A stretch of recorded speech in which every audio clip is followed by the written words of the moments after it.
Muito bem, filhotes. Hoje teremos uma aula de calorimetria. Aqui é o professor Miguel que vos fala. Então vamos lá.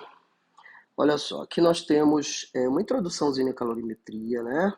Só lembrando que a calorimetria é a parte da termologia que estuda o calor, as trocas de calor e as consequências dessa troca de calor, tá? Quando uma substância ganha ou perde calor, ela tem algumas consequências, como por exemplo, né, ganhar ou perder calor implica em mudança na temperatura, tá? Mas também pode acontecer uma mudança de quê? Uma mudança de estado físico. Tá? Então a gente explora geralmente dois tipos de calores, né? Um que se comporta de tal maneira que provoca mudança na temperatura, e outro calor que pode provocar mudança de estado físico. E aí nós vamos dividir esses dois calores nesses dois grupos, né? A gente pode dizer assim. Bom, de qualquer modo, para entender direitinho a calorimetria, é necessário que você entenda o que é calor, né? A gente está estudando calor, tem que entender direitinho o conceito dessa grandeza física. Então a gente pode dizer que calor é uma forma de energia, né? Tá aqui o conceitozinho, ó. Calor é uma forma de energia que sempre flui do corpo de maior temperatura para o de menor temperatura. Esse processo só ocorre se os dois objetos, se os dois corpos estiverem com diferentes temperaturas. Ó, como você está vendo aqui, a gente percebe que o corpo A, né, ele apresenta maior temperatura do que o corpo B. Então, TA maior que TB. E aí, enquanto houver diferença de temperatura, nós teremos uma troca de calor, né? Aqui você tem, por exemplo, na animaçãozinha, ó, você tem aqui uma barra, tá? Você está aquecendo essa região aqui da barra, né? Ela está recebendo diretamente calor aqui da chama. E aí você nota que ao receber calor, há um aumento na temperatura, né? Como é que a gente sabe que está aumentando a temperatura? Porque você percebe que está aumentando o nível de agitação dessas moléculas presentes aqui. Observe que a molécula ela está vibrando, né, com uma certa energia, e aí a gente percebe que ao receber calor essa vibração aumenta e vai passando, né, de um lado para o outro do material. Você nota que o calor vai passando aqui da esquerda para a direita, né, vai passando deste lado aqui para este. E essa troca de calor vai ficar acontecendo o tempo todo, não quer dizer o tempo todo, não. Vai acontecer enquanto tivermos diferentes temperaturas. Então note que essa região esquerda aqui do material, ela deve ter temperatura maior do que essa região à direita. E por isso está acontecendo esse fluxo de calor. A gente vai representar calor pela letra Q, né? Q de quantidade, quantidade de calor, tá? Então, quando falarmos em calor, vamos logo pensar em energia. Calor é uma forma de energia, energia em trânsito, energia trocada, energia que sempre vai passar do corpo que tem maior temperatura, tá? Para aquele que tem menor temperatura. Bom, esses são os primeiros conceitos aqui que nós temos dentro da calorimetria, tá? Então, galera, um rápido resumo aqui a respeito da calorimetria que nós estamos estudando, né? Então, nós falamos agora há pouco a respeito do calor.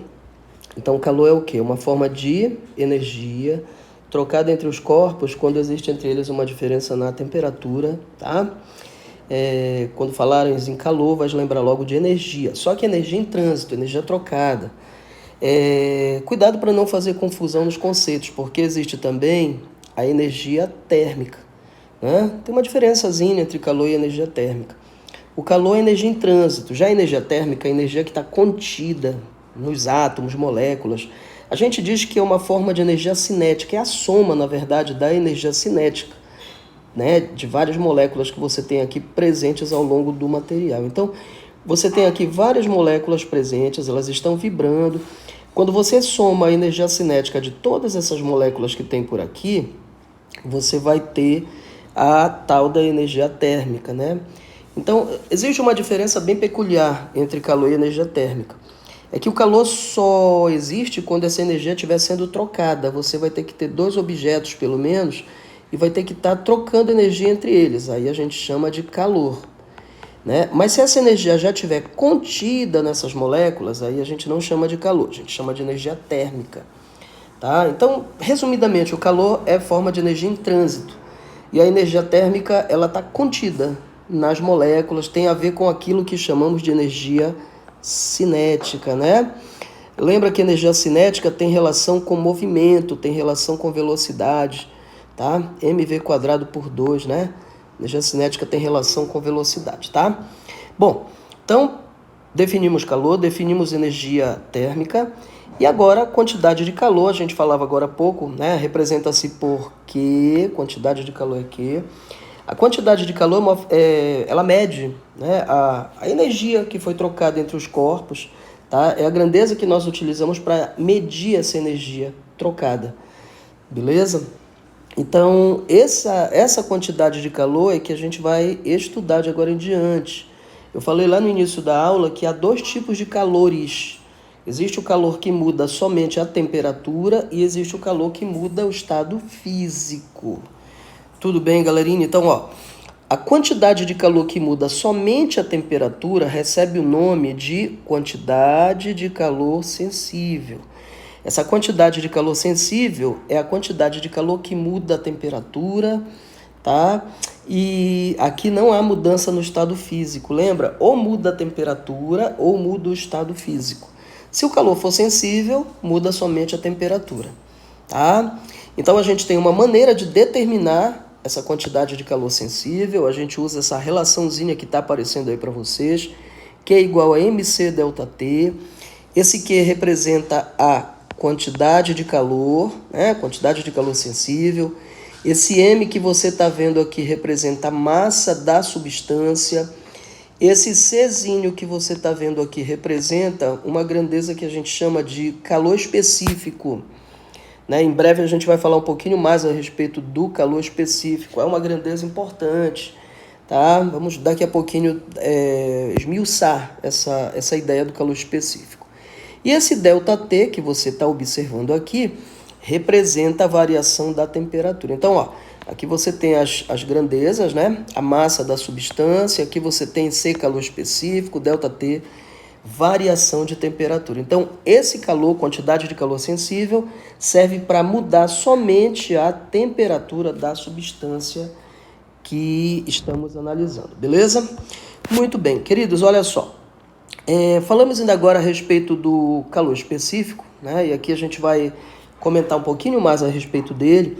Note que a quantidade de calor sensível é mc delta T. Se você isolar o calor específico, você vai passar essa massa e esse ΔT para o outro lado ali dividindo, né? O C igual a Q sobre M ΔT. Então, note o seguinte, pelo que você está observando aqui, perceba que variação de temperatura e calor específico são grandezas inversamente proporcionais. Então, aquelas substâncias que têm alto calor específico, elas sofrem pequena variação de temperatura. Um exemplo interessante que nós temos aqui é em relação à água, tá? Olha só, galera, a água apresenta um calor específico considerado alto. O calor específico da água é 1 caloria por graus Celsius. Nós vamos medir o calor sempre que possível em calorias.